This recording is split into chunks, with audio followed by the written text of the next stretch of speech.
Doncs jo vinc realment a parlar no de xarxes socials, sinó d'innovació, que és el nostre. Nosaltres ens dediquem a això del negoci de les empreses de base tecnològica i la innovació i la tecnologia estan fortament lligades. Sempre hi ha un debat sobre si la innovació hi ha sempre tecnologia o no, o si les innovacions són tan sols tecnològiques. No ho són. Jo sempre dic que és estrany que hi hagi innovació sense hi ha tecnologia. I, de fet, després veureu una definició de gent que sap molt més que nosaltres que així no ho diuen. Bé, el primer és presentar-nos. Vos fico un vídeo de la institució que represento, que és el Parc Científic i Tecnològic. Spytec, el Parque Científico, Tecnológico y Empresarial de Castellón, inicia su actividad en 2007 con el objetivo de apoyar a todos aquellos que quieren hacer realidad un proyecto empresarial innovador. Con el soporte de la Universidad Jaume I y la Confederación de Empresarios de Castellón, Spytec se configuró como nexo de unión entre el entorno académico y el tejido empresarial local. Hoy, Spytec es mucho más. Conectando las políticas en materia de ciencia, tecnología e innovación, hemos definido el ecosistema global de innovación, que determinará los ejes estratégicos a seguir por Spytec en los próximos años. Nuestro objetivo es conseguir una verdadera economía basada en el conocimiento que genere riqueza y empleo altamente cualificado, potenciando la integración territorial y facilitando el acceso a mecanismos de financiación para que los proyectos innovadores puedan hacerse realidad y tengan éxito comercial. En nuestro empeño por fomentar la cultura científica, tecnológica y empresarial, así como la iniciativa emprendedora, conectamos iniciativas de investigación y desarrollo con el mercado. Apostamos para que el talento aflore, se ancle, se relacione y destaque.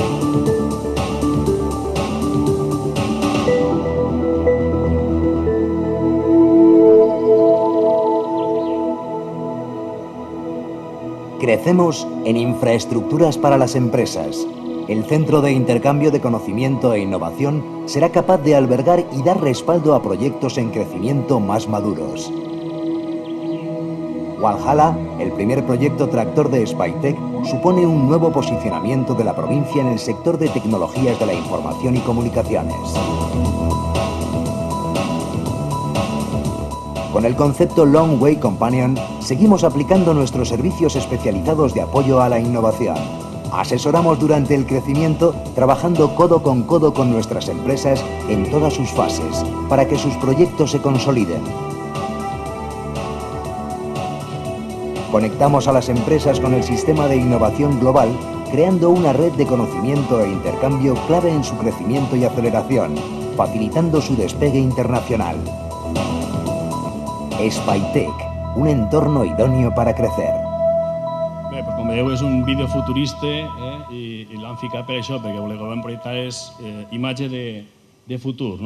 Tres dades molt ràpides: 47 empreses en aquests moments en el parc, de les quals 17 estan realment físicament en el parc, 30 perteneixen al territori i tenen connectivitat virtual i, per tant, no desenvolupen la seva activitat al centre.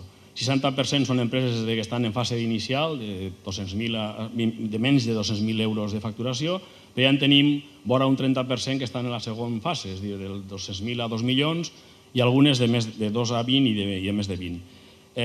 I l'altre és en TICs, que seria el camp, diguem, que cobriria això que estem xerrant ara. Tenim el 40% de les empreses són d'eixa àrea. Perdó. Jo, per anar ràpid, perquè si no, hi ha un tema que volia parlar, i és que realment un dels problemes que tenim en aquests moments és que els costos són molt forts, molt grans, moltes vegades són superiors als beneficis, i per tant això ens genera un desequilibri en la majoria de societats. Abans parlàvem del dato aquest de l'any 2011, era? 11. I que donava una xifra del 65% d'empreses estaven en pèrdues. Si descontem les grans i deixem les pimes i anarem al 2012, abans parlàvem que pot ser el 80 o el 90. Per tant, hi ha un percentatge elevadíssim de gent que té aquest problema. Quina és la sortida del problema? Una de les sortides és demanar ajuda. I on demanem ajuda? Demanem ajuda a una cosa que es diu innovació. I per a què volem aquesta innovació? Per a guanyar més diners. I aquests diners per què els volem? Per a reinvertir en el negoci. Per les perres ja saps que això és precís ficar-les. Això de la innovació què és? Jo he ficat tres definicions que m'agraden de tres persones que me mereixen molt de respecte i que sempre les utilitzo. Una és la de Justo Nieto, que dia que això de no innovar és com no respirar, té molt de mèrit però un futur molt clar, és la mort. L'altra és d'un altre fenomen, que és Alfons Cornellà. No es veu molt bé el nom, però és Alfons, encara que estigui xicotet i tal. Infonomia, i coneixeu tots els updates i tal d'ell. I ell dia que la idea i el valor són el que porta al mercat i que la creativitat i la solució són el que donen realment beneficis. I l'última és d'un home que com és de Moncofa i és un químic famós, jo també soc químic i també la col·loco, que m'agrada molt, és Avelino Corma, que és un dels candidats probablement que tenim a Premi Nobel, i és dels 25 químics mundials més citats. I Avelino dia que la ciència necessita d'enginyeria per tal de tindre realment tecnologia. Moltes vegades parlem de tecnologia i no tenim tecnologia perquè no hi ha enginyeria. Però que la enginyeria necessita de la mercadotècnia, del mercat, del màrqueting, per arribar a innovació. I per tant, si no hi ha mercat, no hi ha innovació. Volia, a més...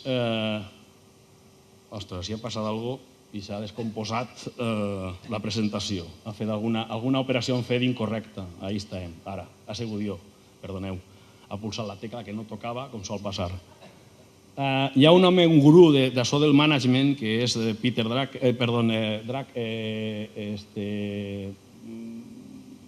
Peter Drucker, no sabia quin havia ficat al final.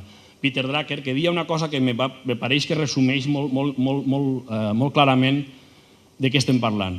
Ell deia que tot el que no és innovació o mercat és despesa. I per tant, aquests són els dos sistemes per a realment aconseguir que l'empresa evolucioni a futur i tinga.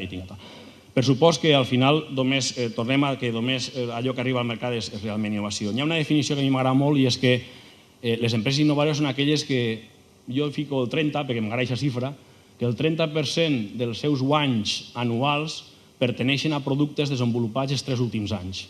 Això és innovar. Ahir tenim una situació d'Espanya, no vaig a insistir que estem fatal, ja ho sabeu, estem fatal. I ahir teniu també les regions europees i veieu que la franja de dalt són els espavilats, les regions més llestes, a baix són els que necessiten mejorar, no mejoran adequadament. Entonces, tenim una franja en la que lògicament n'hi ha que tractar de millorar. La nostra és aquesta que està ahí marcada, i és on està Espanya, i tenim un recorregut important que fer. Vull parlar de 3 coses que me pareixen interessantíssimes i que són 3 conceptes absolutament necessaris. La innovació ha sigut una innovació molt tancada, lineal i tancada, volem que siga oberta. I Chesbrough, que és això que apareixia ahir, va passar a la història perquè ha taladrat un embut. El que ha fet ha sigut donar-se compte que hi ha molts agents en el sistema, que la innovació no se pot fer només dins d'una empresa, que hi ha que treballar en el que es denomina l'ecosistema i per tant hi ha entrades i sortides i diferents dianes a les que hi ha que atacar. Hi ha vegades que hi ha coses que fem a l'empresa que no valen per a l'objectiu, però després les podem comercialitzar i treure un altre rendiment per un altre costat. Els projectes tractors creiem que és un altre dels elements. El model clàssic són els clústers. La tractorització entenem que és un dels elements claus. Això és la panderola, que en la nostra zona, la Plana, va ser una de les que va revolucionar uns segles allà. Avui, per supost, no són aquest tipus de tractors. Necessitem uns altres tractors un poc diferents. I aquest seria un dels que tenim.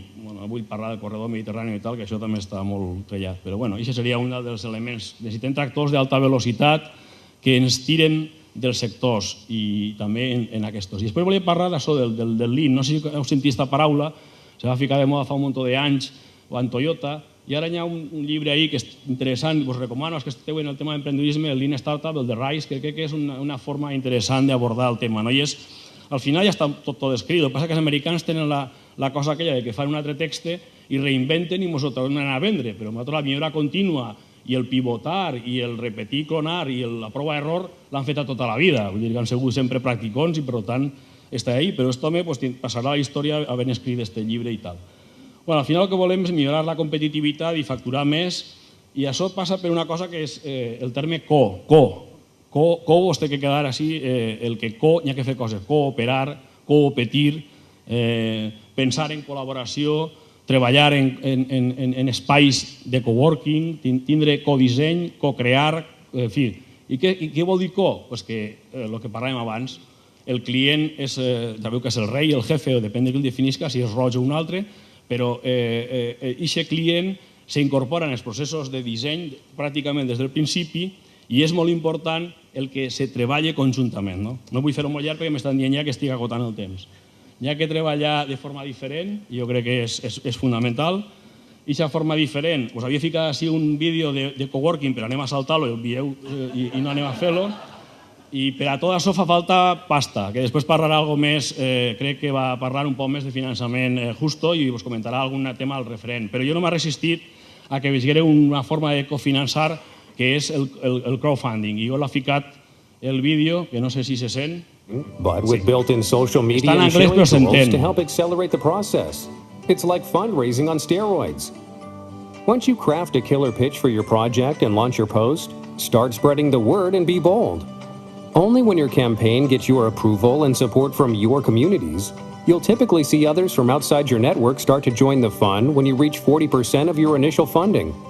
The reasons why people commit dollars are the message and reason behind your post, the unique way that you raise funds, the really enticing rewards you offer in exchange for dollars, and for investment crowdfunding, a financial return. Rock the Post allows you, with its built-in social media features, to easily engage absolutely everyone in your communities. Don't forget to reach out to the media and/or any organizations that have similar interests. Gather all of your email contacts and form distribution lists. The more planning ahead you do, the better it will be. Join groups on various social media platforms and forums to leverage those people to help in the fundraising. Set a realistic fundraising goal by estimating how much your network can yield. It's possible that your campaign will go viral, but you'll need to do all the legwork first in order to get traction, so don't count on that. Create an awesome video pitch about your project and the team behind it. Use your first 30 seconds to engage your target audience and keep your entire presentation to 2 to 3 minutes, just like a movie trailer. Spread the word everywhere. Leverage your entire network, friends, colleagues, social media pages, groups, and put a link of your project in your signature. There's a reason the word crowd is in front of funding. Keep your audience and network engaged. Frequent updates are a must. Be strategic and constant. Keep in mind, the difference between strategic and annoying is true passion, so let your passion flow. Remember, deliver on what you promised, and you'll enjoy the fruits of your hard labor.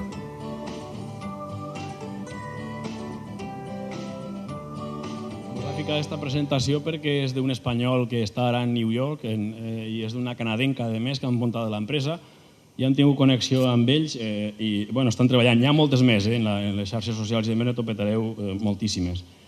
I, a més d'això, hi ha que pensar en gran, aquestes coses.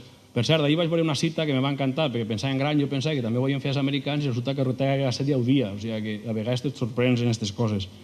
Del business model o del local i fer un team, un equip que sàpiga portar-s'ho endavant. I ja acabo. Bona sort, que això també fa falta, perquè sempre repetís lo de Soros. És a dir, n'hi ha que tindre bona sort, buscar-la, però després n'hi ha que tindre-la. No tot el món la té. I moltes gràcies.